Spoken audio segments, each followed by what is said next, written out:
We are Steve and Jill. Together, we've been buying and reselling land since the 90s. Our data-centric approach leaves our buyers asking, how can you sell it so cheap? Here on the Land Academy Show, We answer that and more. I'm Steve and Jack Butala. And I'm Jill DeWit, and this is the Land Academy Show. This is episode number 1969, and today we're talking about how to get your first land deal done in the first month as a land investor. And a little bit later in the show, I'll talk about the land business competition by the numbers. It's a popular topic. Everybody thinks or assumes that there's a lot of people in the land business, and they think, oh, geez, is it too late for me to start? And so I'm going to go through the numbers, try to dispel that, and compare it pretty directly and pretty seriously to other industries, the real estate industry in particular, and property management. You know what's funny? I have not been getting that question. So where was it in social media that you were reading it, or? There's a din everywhere about competition and. I mean, I know it's an underlying theme. Yeah. Now and then. You know what's funny? It's like everywhere. Like we are sitting in. Where are we? Ketchum. I had to think about that. So as we're recording, we're sitting in Ketchum, Idaho, which is awesome, Sun Valley. And we met this couple that we've been hanging. We randomly met this cute couple from New York. He's originally from Texas. She's from Virginia, but they live in New York now, and they come here like 4 times a year.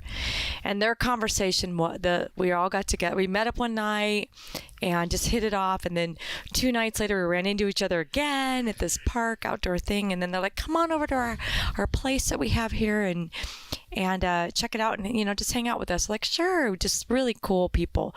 And one of the things the wife said, this was last night, was, "Yeah, but we're 5 years too late, about, acting on getting a place," right?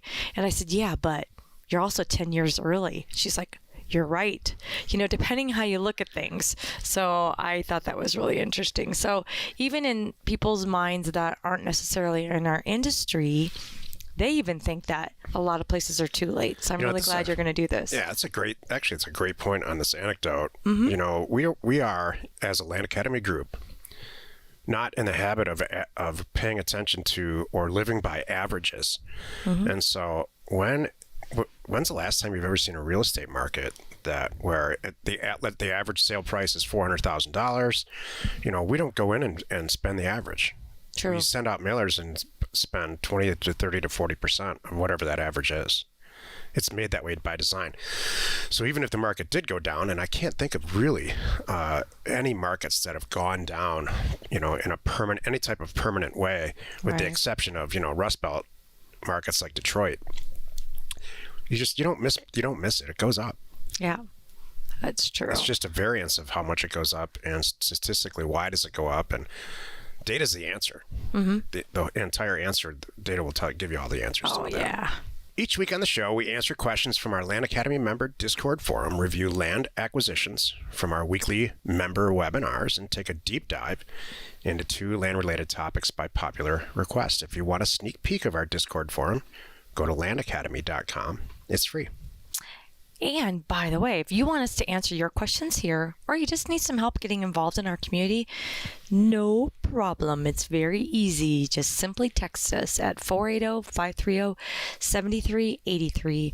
Our team reads all the texts, and your question just might pop up here.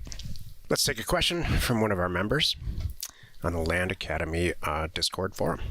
So Christopher wrote, "I wanted to share my mailing results for the last 30 days and see how poor or good these results are. I know my sample size is small, and I hope to have it doubled in the next 30 days. I just want to see what and where I may need to tweak. Thank you in advance for taking the time to providing some input." So here's what Christopher did. He sent out 4,000 units.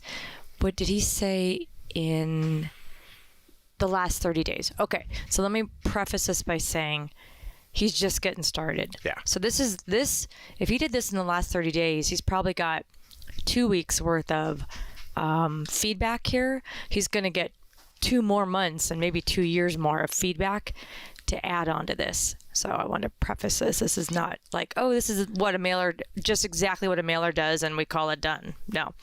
So 4,000 units went out. He got 23 responses.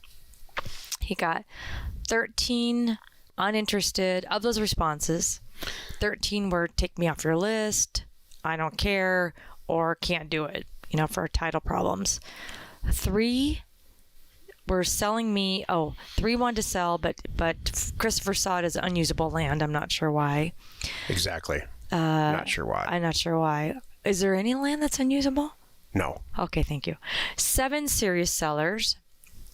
2 thinks he mispriced and it would not adjust to the price I needed, which means they were in the group of the 13 and above, like there was something going on with them. 3 are currently moving forward. He's got them in his due diligence stage of his process here. One of them, the husband wants to move forward, wife does not. I know how that goes. And one of them is under contract but needs to get an easement. Do these numbers look typical to the rest of you? This is hilarious. What's so funny? We are. We're going to answer all this in a second, but it's moving. Look, it's moving. This is awesome. You're watching this on YouTube. On YouTube. We are not in an Idaho earthquake. Idaho. Yeah. And we're doing laundry because it's Thursday, and it's in the spin cycle. Yes, it is. Look at this. This is awesome. I kind of think this is actually hilarious. If you are watching us, if you are not watching this, you should see this because it's actually comical. So we are rocking and rolling a little bit here. It does look like we're in about a 7.0 earthquake. I'm going to stop touching the camera and see how far it goes. You're going to get a circular hilarious. tour of our rig. Look, as we go out of focus, it's focusing on who knows what behind us. This is great. Oh, now I'm the only one in the camera. Okay, anyway, if you're listening to this, it's probably boring as heck. Sorry. 4,000 units went out. 23 people responded. That's 0.6. It's 0.6%. 13 are uninterested. 3 he believes are trying to sell property that's not usable. 7 serious sellers. 2 he believes are mispriced, and they wouldn't adjust the price. I wonder what Jill has to say about that. Of the 3, 3 are currently in due diligence follow-up status. The husband wants to move forward. The wife doesn't. Can solve that. 1 is under contract, but I have to get an easement. Do these numbers look typical? Totally. This is exactly what's supposed to happen in a mailer, in my opinion. And everybody else on Discord, other Land Academy members, agreed. Yeah. And so I have a couple of points to make, and I'm sure Jill's going to jump in here. You sent out 4,000 units. Good job. You priced it reasonably well based on this response. And somebody, hopefully you, is answering the phone and you're doing everything that you're supposed to be doing. You're going to end up buying a piece of property, probably, maybe 2. What Jill said earlier is exactly right. I see a couple of them. Yeah, me too. This is just the first round. So this mailer, several people of the 4,000 here didn't respond, but they stuck it on their refrigerator and said, I'm going to think about this because maybe I do want to sell. And so we get calls from 2002, 2004 every single month on mailers that I did way, way back in the day. So, yes. So think about this. You're going to buy a couple of properties. The mailer costs you about $2,000, and you're probably going to buy, let's say, 1 property and make $20,000, $30,000, $40,000 on it net. I'm good with those numbers. Yeah. What if you send out 8,000? Yep. What if you send out 16,000? This is what the people in Career Path do, and this is the stuff that we talk about. Jill and I teach a class called Career Path twice a year. I think it's coming up soon in the fall. In October, September, end of September. And so you're a very logical candidate for this. Yeah. Because I think you got it. Totally. You nailed it.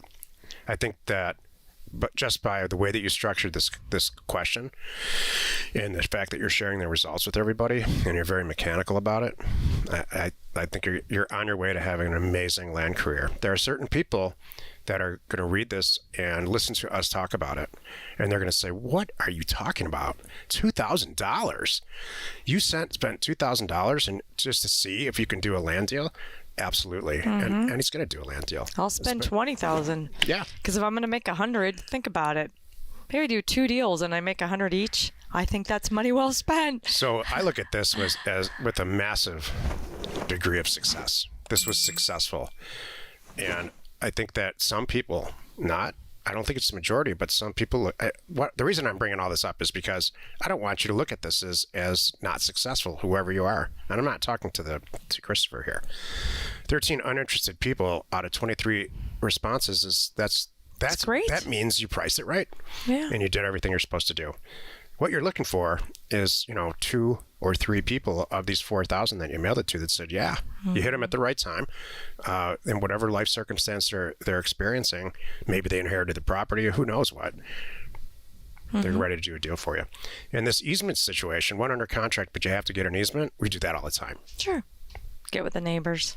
Go ahead. No, that was it. Good job. Yeah. Today's first topic is called how to get your first land deal done in the first month as a land investor. This was a by request topic. Our customer service people and sales team said that they asked us to cover this. And so I asked you, Joe, how do you get your first deal done? In the first month, that's tricky. I'm going to be totally honest, and I want to be real because I want to be realistic. I don't want people to think like, oh, if I don't do it in a month, I'm a failure. Oh no, I don't want to think that, and I don't want to give you an unreal expectation too. So, to do a deal, the fastest I would say do a deal start to finish really for me is 6 weeks, and I know we have blogs on our website that we have both done, spelling out that timeline. Let me kind of give you the big picture, like. First, you got to get the education. I want you to spend a couple days on that, right? Understanding what we do, how it works, picking an area, thinking about all the steps all the way through. So if we do week 1, is kind of getting educated, kind of understanding what to do. Then week 2, and what's great about this too is this can go, I'm giving you the timeline as if you already have a job right now, because so many people starting out with this, as you should, still have a job, that's paying your bills, and this is something you want to transition to. So that's part of what you could speed up right there. If you're not this person, or you're just a crazy person, and you're like, I don't care, when I'm not at work, I will live, eat, breathe, sleep this stuff, I can do it faster. That's kind of how you can speed it up too. But the second step is then, all right, learning what we've taught you, learning how Jack does it, the week 2 kind of thing, or step 2 kind of thing, wherever your timeline is picking a county, trolling, understanding how it works, looking, that's the thing that we teach you too. I mean, we teach you everything from how to pick a county to all the way to the end and get rich. So make it an empire. Step 2 then is going to be, trolling, picking. Am I stepping on your stuff, or you want me to keep going? No. Okay, this is great. I could. I'll add some stuff at the end. Okay. So picking the area, getting the data, and kind of step 3 is going to be pricing the data. I kind of break those up. I put step 2 as kind of finding out where you're going to send mail, doing your red, yellow, green test, using data to make sure you're hitting good areas, all of that good stuff. And then step 3 is, okay, I picked my area, I've got it all done. Now I'm going to download the data, scrub the data, or use something else. Like we have our concierge service through our company offers to owners. They'll do that part for you. But somebody in step 3's got to download the data, scrub the data, get it ready for the mail, and get it out in the mail. Step 4 is, here come the calls. Here they come.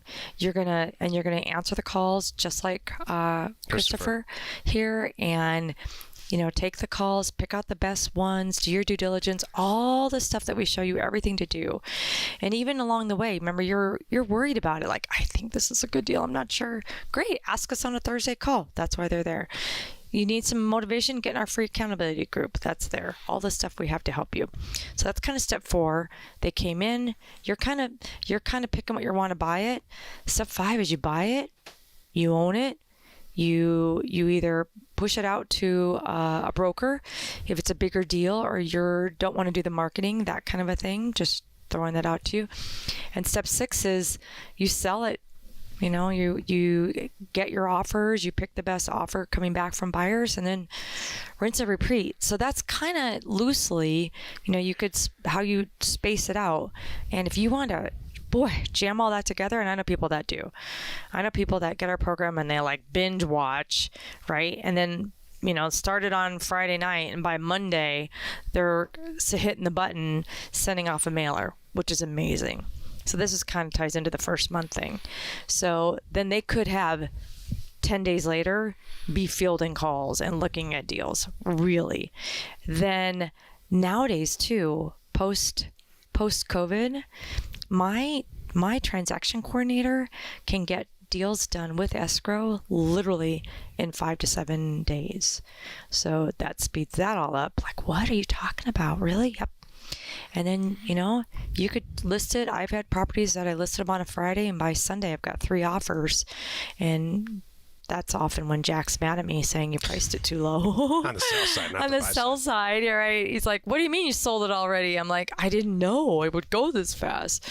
So that's how you could speed this all up, and you're selling it. So, all the stars are in alignment. You could do it in 30 days. I just want to say, realistically, give yourself a month or 2, but then you'll have it. I'm on Team Joe with this across the board. You don't want to do a deal the first month. Yeah. Why would you're going to push yourself and have this crazy goal, and you're going to get frustrated, and chances are just stop. Maybe make a mistake. That's the last thing you want. Right. Yeah, make a mistake. The last thing you want to do is push yourself to the point where you're disgusted with your own performance or buying and selling land in general. You want to space yourself out. You want to give yourself, I would think, 6 months to really absorb all the content, understand as much as you can from all the resources that we provide and everything else on the internet. Talk to as many people on Discord as you possibly can, and learn how to do this correctly. For you to get a deal done in the first month, you're putting yourself in the top 5 or 10th percentile. If you think of a bell curve, you have 100 people that really, really give this their all. There's going to be 10 people that smash it at the end of the bell curve. And at the end of the bell curve, there's going to be 10 people, the bottom 10% or 10th percentile, that can't do it at all. Yeah, they never send anything out. And Right. They're just sitting there watching everybody else get rich. Right. So, and what I've done in the past, I'm going to talk about this at the end of this episode too, about how to get to the top 10 percentile of anything. Really, it's the 90th percentile. You have to look kind of back in your past and say, wow, I was great at that. I was terrible at this. I was okay at this, but I didn't like it. And have some self-assessment about where you've really done well in the past, and try to emulate that experience with this. Mm-hmm. You have to really care. Really, really care, and really put the time in, and in my opinion, remove a tremendous amount, if not all, of the emotion that you have about this at all, and just mechanically go through it. We have somebody in Career Path and in Land Academy Pro who's, I bet everything she's ever done, she's grossly succeeded at it. And she came to us from another program, was real frustrated with that program. It wasn't big enough for her, and she killed it though. She put 70 deals in passive income play in 1 year with that program. So, and she's doing it now with us, but she's making a lot more money because that's how we do it. So please learn, and put a calendar together. It might be 6 months. Probably shouldn't be 30 days. What? No, I was agreeing with you. No, like when you put the calendar together, that's the key for me. My one word was going to be discipline. Yeah, discipline. Yep. Exactly. Can you throw me that ukulele? Because I'm going to tell a story here. Oh, how nice. Are you playing us a song? Nope. Oh. This is a baritone ukulele. It's probably the 4th one I've owned. I saw it in a shop that that Jill and I walked by. In Red Lodge. I don't know where it was. Yeah, Red Lodge, Montana. The price was right, and the brand was right, and the whole thing. And I said, you know what? I'm going to finally learn how to play this. I'm not in my first month of learning how to play this. Not my first year, not my first decade. Yeah. In fact, I'm on deep into my 2nd decade of learning how to do a scale. Why? Why is that? Because I'm not in the 10th. I'm in the 10th percentile. You're in the bottom 10th. That's what I mean. Not in the 90th percentile. Could I be? Yeah. Could I learn this thing in a month and play some songs and make Jill laugh and have some beer? Yeah. Which is really all I want out of this thing. We do the other 2 things. Sure, I could. It hasn't happened yet. So I haven't put the time in. I could blame Jill. Yeah. I could say she's the I biggest keep you too busy. walking distraction. Oh, there we go. By the way, Jill's the biggest walking distraction there ever was because we just have too much fun constantly.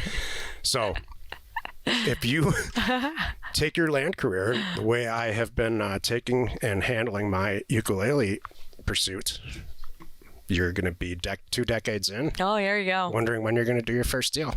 Yeah. And starting and stopping and starting and stopping. And that happens. That's, you know what? I'm glad you brought that up because that's a real story. Don't let. Yep. Don't get ukulele'd. Don't get ukulele'd. That's nice. Let's take a look at one of our favorite land acquisitions from our weekly Thursday member webinar. Okay, so it's Polk County, Wisconsin. Would you do this deal? Purchase price $60,000. Proposed comps are scarce, but I did receive a package of comps from a broker I work with in the area, showing a sale price of between 6,300 to 6,500 an acre. How big is this? 40 Almost acres. 40 acres. Okay, got it. Which would give us a retail price range of 240 to 250. I'm just kind of, and would aim to bring to this market around 220,000 and try to get a quicker sale. Okay, got it. So here's what he's saying: buy for 60, sell for 220. Okay, I'm liking that. Now, physical access is established. We see it. Legal access would be by a small easement across the northwest corner of the seller's adjacent property. So apparently that's obviously a highway there. It's right here. And I cannot like have my own driveway off the highway. I got it. So that's I'm figuring out. So that you see Highway 85 thinking, oh, there you go, but not necessarily allowed to just put an off ramp in where you think you want one, even though this guy did over here. Maybe he did, maybe he didn't. We'll see. So seller says that she was fine establishing an easement, but wants to run it by her husband first. That's funny. Everybody's alive. There's several streams and creeks going through there, a jogging, biking trail along the entire bottom of it. Oh, that's got our attention. The city of Amory is 7 miles east and Big Lake is 1.2 miles to the west. Continued down, the bike trail to the south at the end of the property is not wide enough for a car, so that a small easement would be needed. Please advise if you think it would be needed here. I don't know. I stick with honestly, I wouldn't go through that much work to sell the property. I would have in writing that the owner would grant an easement on that northeast corner. So Evan, can you, for me? I don't know if is this the right property or not. Okay, good. Yes. Come on, Starling. Let's see if you can handle this. I think this property has physical and legal access. Right. And if we need a little something, he'll say, sure, I'll hook you up. Okay. So for $60,000 with comps at 250, this is it's a fantastic deal to me. Going through the A's, acreage, yeah, it's 40 acres. That's fantastic parcel size. Access, we just said physical and legal. I would confirm it. But what do you think, Jill? Yeah, the owner says sure. That's what I think too. You know what this is sounding like to me? I think this is a would you brag about this deal. Good. Because here's what Evan's saying. Gee, if I do it all wrong, I could buy it for 60 and sell it for 120. Oops. But I think I'm going to sell it for 220. My question is, how rural is it? Is it too rural? And here's Minneapolis. And so this is probably, I don't know how many miles, but it passes the adjacent test. There's all kinds of stuff happening. There's agricultural happening here. There's a little subdivision happening here. There's houses and utilities are being dealt with everywhere. Not being dealt with, they're everywhere. So that passes the adjacent test. I think this is fantastic because they're with this. You know what this tells me? The owner lives next door. They've had this probably for a while. How long do they live next door? Kind of thing. And now they're selling it. I bet it's fantastic. I would totally do this deal. It's fall. And Jill is going to talk to us about career path. Yay. And I'll tell you what, if you want to be in the top 10 percentile or the 90th percentile of this, join Career Path. Yep. We're not selling you anything. We just have had massive success. This is Career Path number 7 and 8. Mm-hmm. We're combining the two. Well, go ahead. Sort of. So here's the deal. What the heck is Career Path and why do we even do it? Because everybody asked. So one of the things about Land Academy and one of the things that we do really well is we've we've done it ourselves, made this an empire where you don't have to work that hard, kind of thing. Doing bigger deals, doing fewer deals, having the right team, everybody working on the right stuff, knowing what you should be working on and what you shouldn't be working on. We did that. We had to figure that out for ourselves. So a couple years ago, people said, can you really teach me? I want to get to that level. I want to do the way you guys taught me Land Academy. You gave me all the tools I need to have this business, but that's great. But I got all that, but I need to be at your level. I want to be doing deals like you. I want to be doing deals with you. And I know what's possible. So we created Career Path. We sat down, put our heads together like all the other programs, and you asked, we listened, we did it. And it's been amazing. So we are now doing this fall. It starts at the end of September.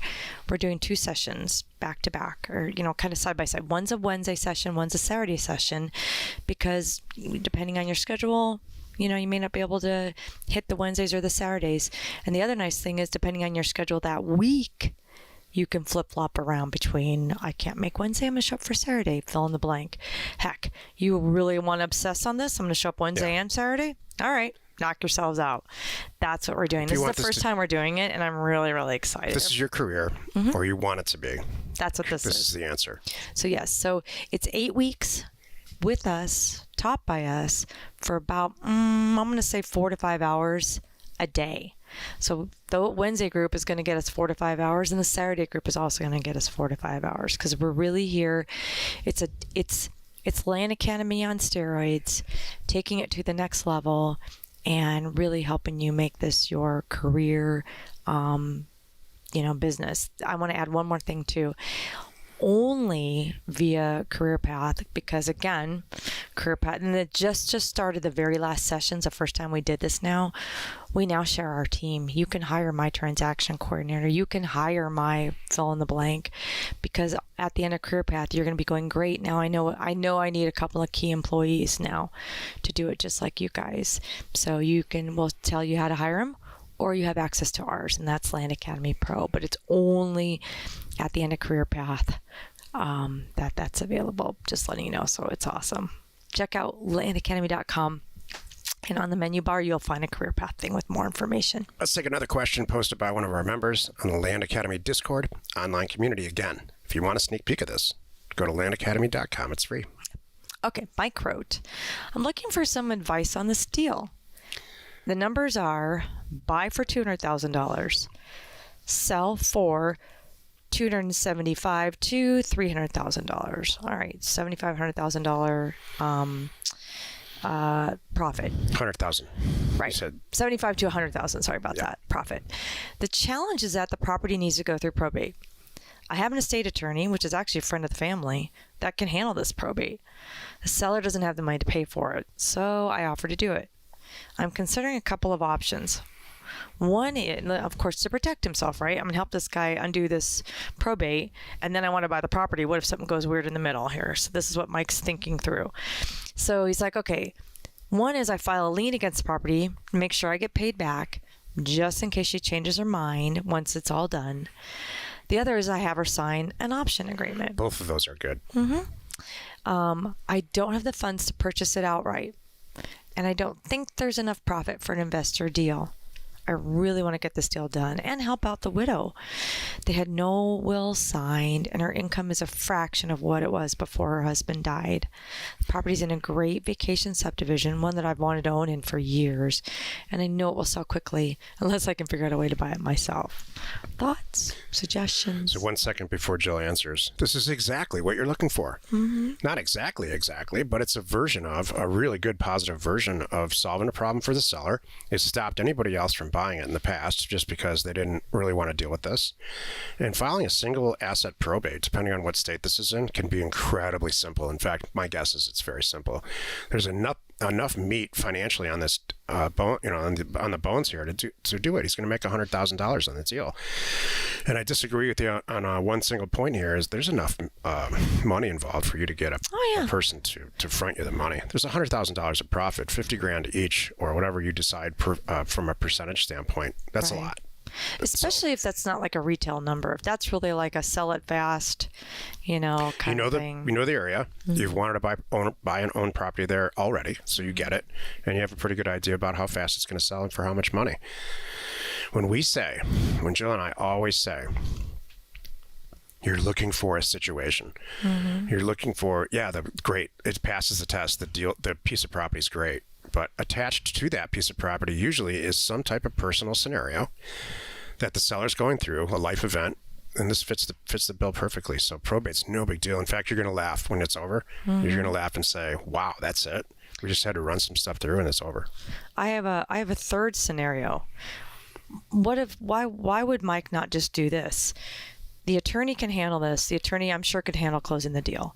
Why don't we do the probate all at the same time? I agree. And then have Mike and fill in the blank funding partner at the very end of this end up owning it when he's done. So we don't have to do the lien thing and undo a lien thing. I agree. We don't have to worry about the option deal and all of that. Like I would bring in a business partner now, a funding partner now, and tell the attorney, we're just going to do this all at once, because so when you're done with this, buy for $200,000 could be buy for $195 because we back out, or $197 because it's $3,000 in attorney fees or whatever it is. I don't know if Mike's going to pay for that or not. So at the end of this, lady, it's going to be done, and it's going to go from this situation through you to me in 30 days, and you're going to have money. Yeah, if you don't already know this, before there were escrow agents, lawyers closed deals. Escrow agents, I think, came about in the 30s or 40s, 1930s or 40s. So lawyers up to that point would do the paperwork and file it with the county and the whole thing. Well, that's still the case. That's still the case. So what I would do is exactly what Jill said. I would open escrow on it now. Or just have the attorney do it. Just get a lawyer. I don't think the estate lawyer... He might. Is probably not a real estate lawyer. So, but he probably knows one, or maybe you know one. So now you get two lawyers involved and start right from the beginning, tie this property up. You don't have to file a lien. Yeah. Jill's right. I hate to do all that extra work. And it's faster for her. We just got done. Jill just got done with a deal where she had to do some easement work that took a couple months. Stopped everybody from buying the property forever. And it's going to end up being a very, very attractive financial situation for us. So seek these things out. Don't avoid them. I'm really glad that you asked this question. Well, and you're, like you said, you're solving this woman's problem. There's a lot of people that wouldn't touch this deal. So Good for you, Mike. Today's second topic is called the land business competition by the numbers. So as I referred to at the beginning of the episode, there's a constant din of, am I too late to the party? Is it too competitive? It doesn't come up as often as it used to, and I think that the community that we're in has generally taken my advice over time, and my advice over time has been this: if you feel like you're in a competitive market, get in a different market. Jill and I don't franchise Land Academy. We don't sell Michigan or Ohio or California the way that territories are. That surprises a lot of people. You are free to mail all 150 million properties that there are out there in the country. So here's the numbers.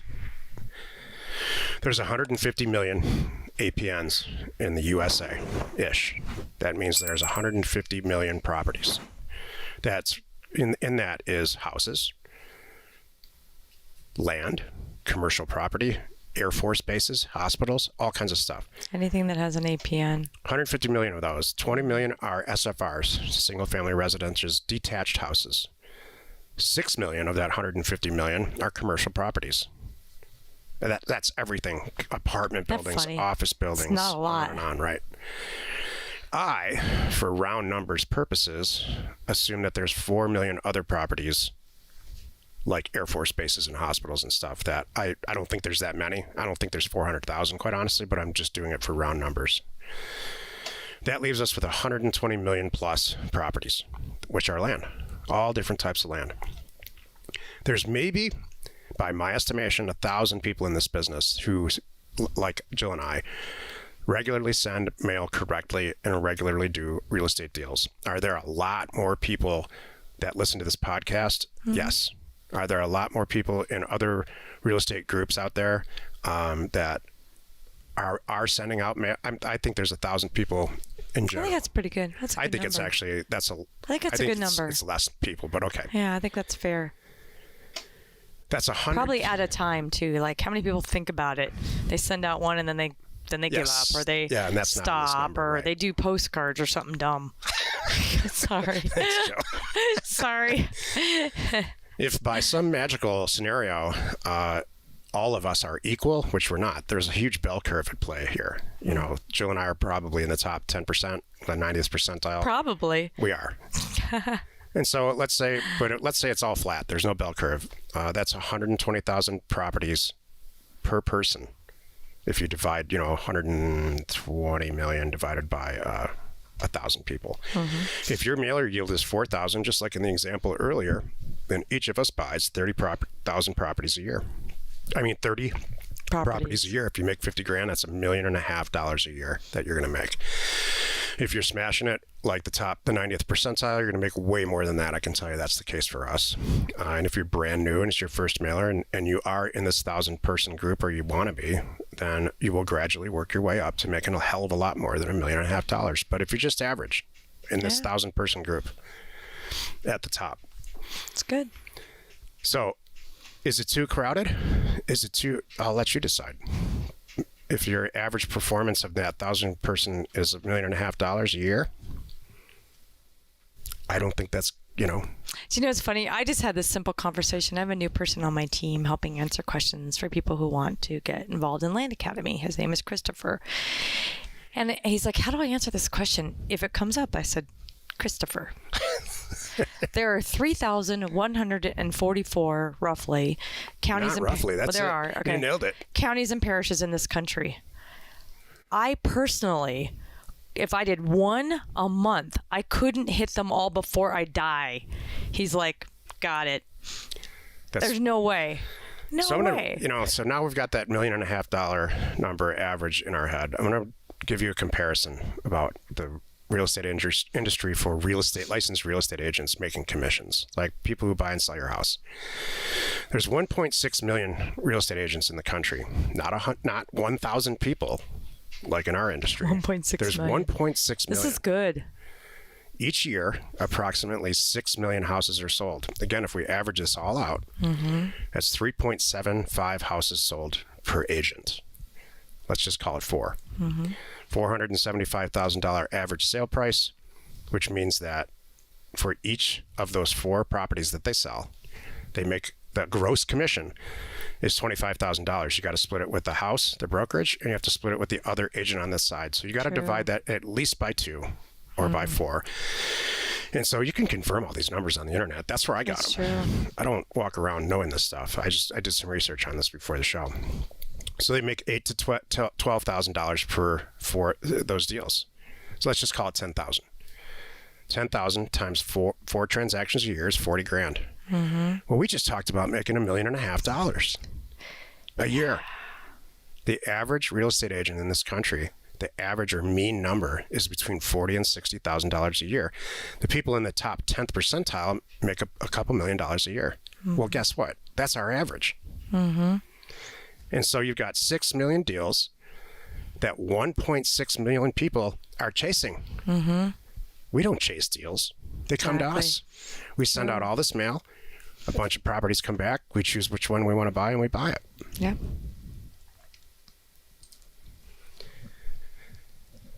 If Jill and I like this sentence. I got to tell you, I'm going to pause this moment. I just read this as he moved up the script, and it's so flippin' cool. This got me prompted to it in my research this morning. Look at what property managers make, because I have always, in my entire real estate career, looked at property managers as kind of like the super intelligent, numbers-based, non-emotional real estate agents. Like a REIT manager? No, like a person who sits, who manages a 180-unit apartment building for a REIT. There we go. And is probably a salaried employee of a huge property management company. Okay. So it led me to Jill's sentence here. If Jill and I were 22 years old, this is what I would do. This is what I would pitch to Jill, and she would probably say yes. Because I usually do. The average property manager, the average is $110,000. It tops out a lot higher than that, 150 to 180. Well, Jill and I aren't used to doing anything that's average. So Right. if each of us became a property manager, a salaried property manager making, we would, our household would be making $250,000 a year. So now we don't have to worry about bills.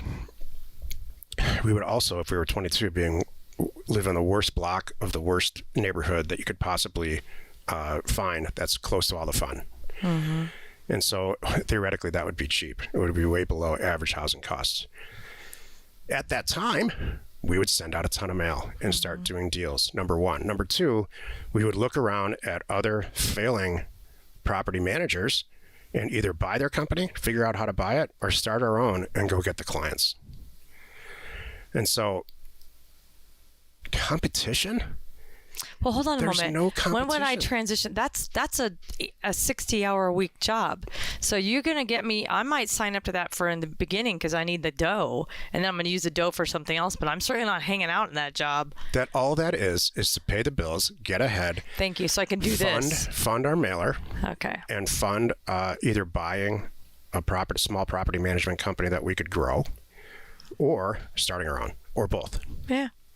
So yes, my point is, there's huge numbers of solutions out there if you put your mind into it and realize that you're not in the average. That there's no competition. Competition is a thought, a process in your mind, which to me is another way of conceding.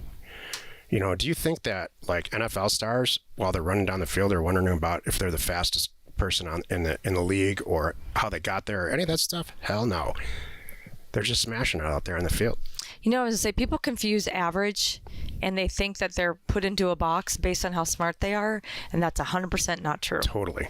What's really going to differentiate you and somebody else, not this, how hard you work. Period. If you are showing up, killing it, getting better every day, learning, getting more efficient, getting the right people around you and under you, you will be above average. That's right. When I met Jill, she had a work from home job selling education for a university, not a university, but UTI. like a trade college. Mm-hmm.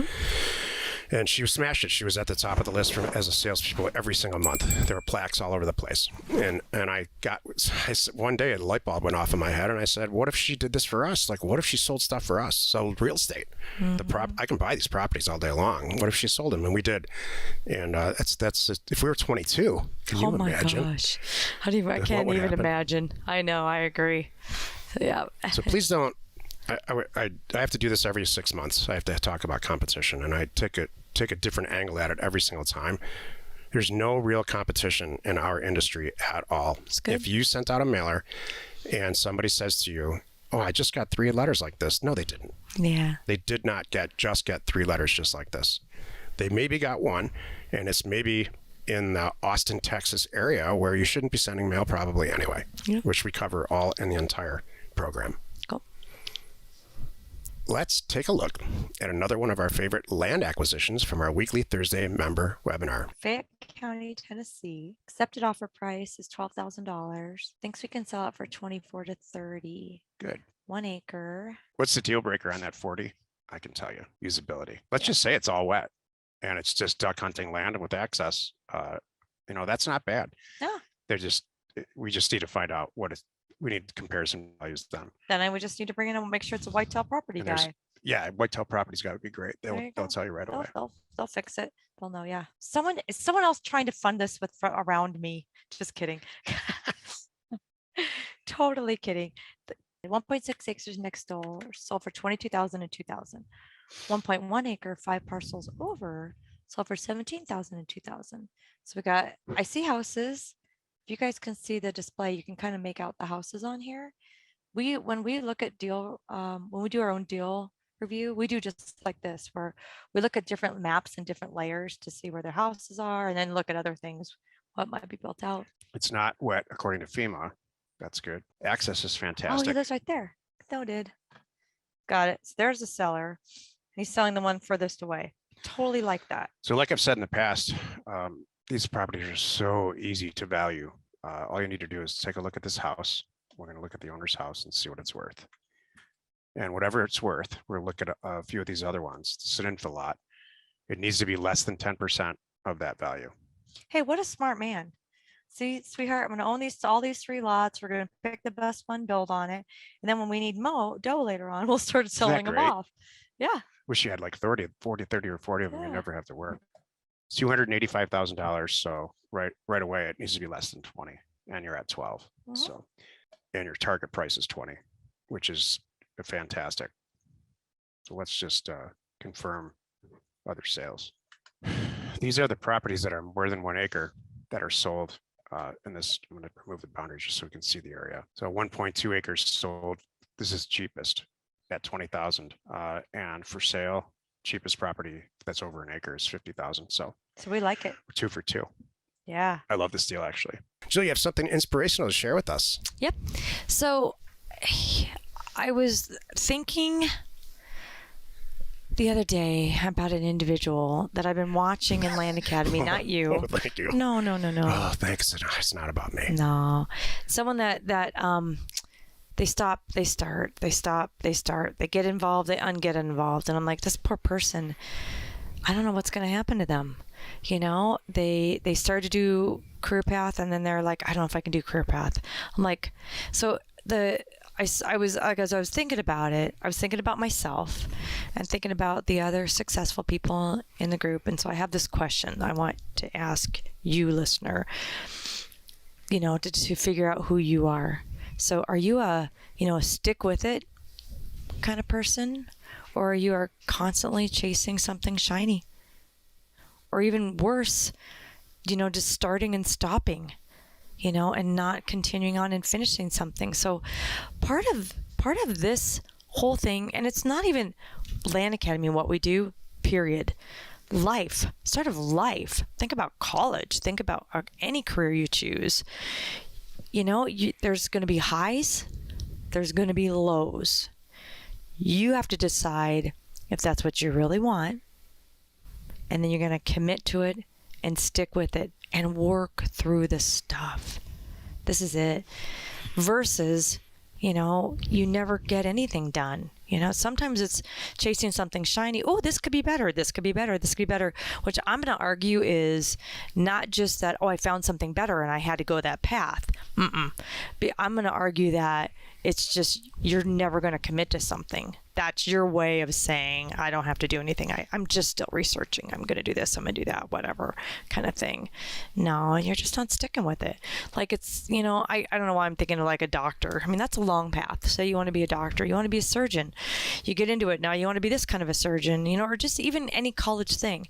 We all know people who have, 8-10 years of college education and not one degree because they constantly change their majors, right? What a waste. What a waste of time and energy and money and all of that. Like, this one's going to be it. They just can't finish it. And you know what? Maybe, are you worried that I made the wrong decision?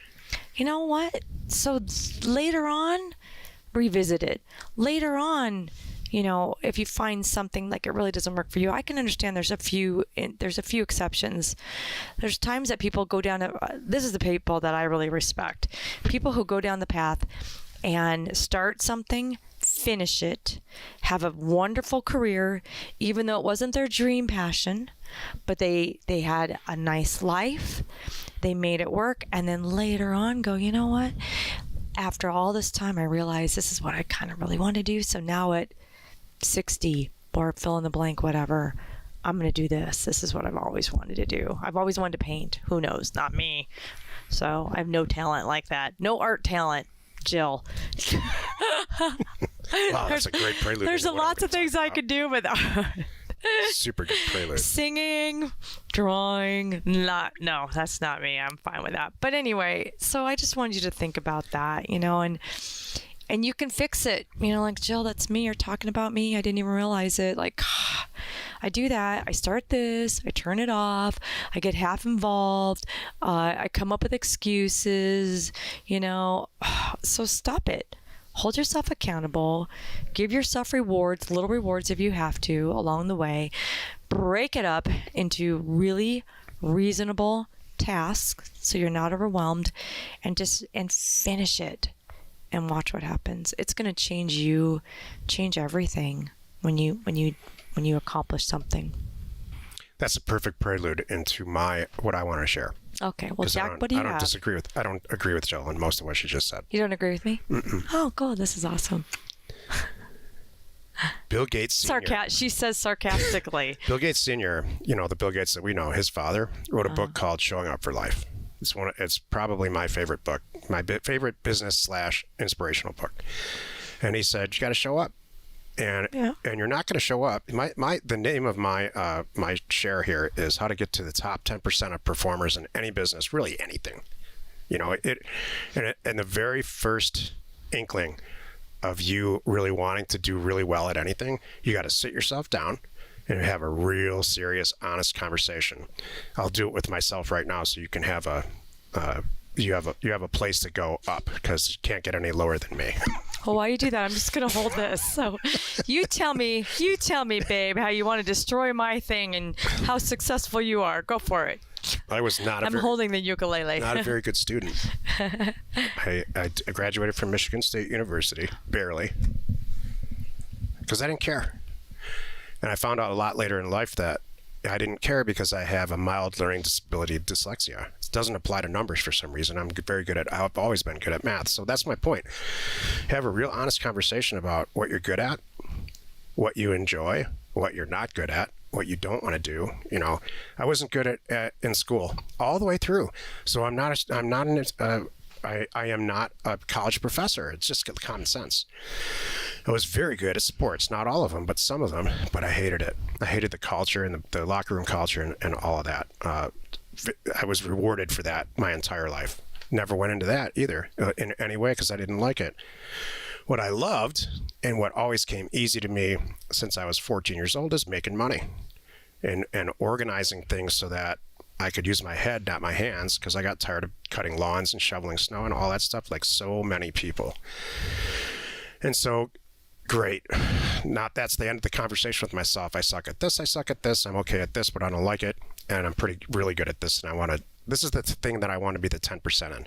What Jill just said was, you can change it. No, you can't. You're not going to change something. If you're really bad at it, you're just going to punish yourself for decades trying to be at the top 10%.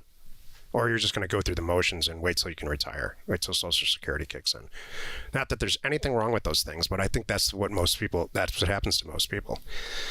If you want to be in the top 10%, and in my case, it was making a lot of money, you got to come up with a way where it makes sense to you. For some people, it makes sense to have. Jill and I were I still can't get over this.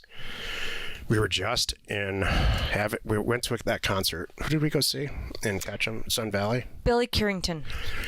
And so before that, we went. Super cool. We went to Sun Valley, the resort, because that's where the show was. And we were sitting, having dinner in that bar. And there was the gas station chain Sinclair, if you've ever seen that big green brontosaurus. And it was their national convention of gas station owners. And so it was all kinds of people dressed up. It was probably an award show, And so my point of bringing this up is that I don't want to own any gas stations. I don't want to get into a 10% margin business where there's customers in and out 24/7.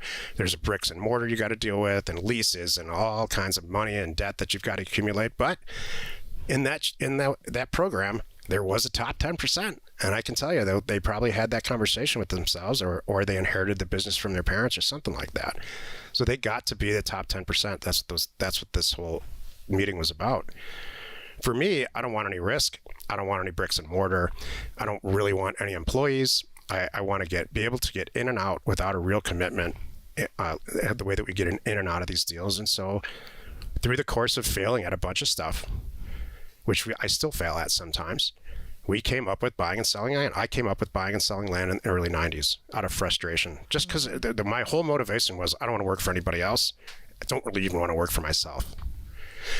And then ultimately we decided in 2015 to teach it. So it starts with a conversation, a real honest conversation with yourself about what you're good at and what you're not good at and where you want this all to go. And really sitting in front of, in my case, a spreadsheet or a yellow pad of paper and deconstructing you and where you want to go.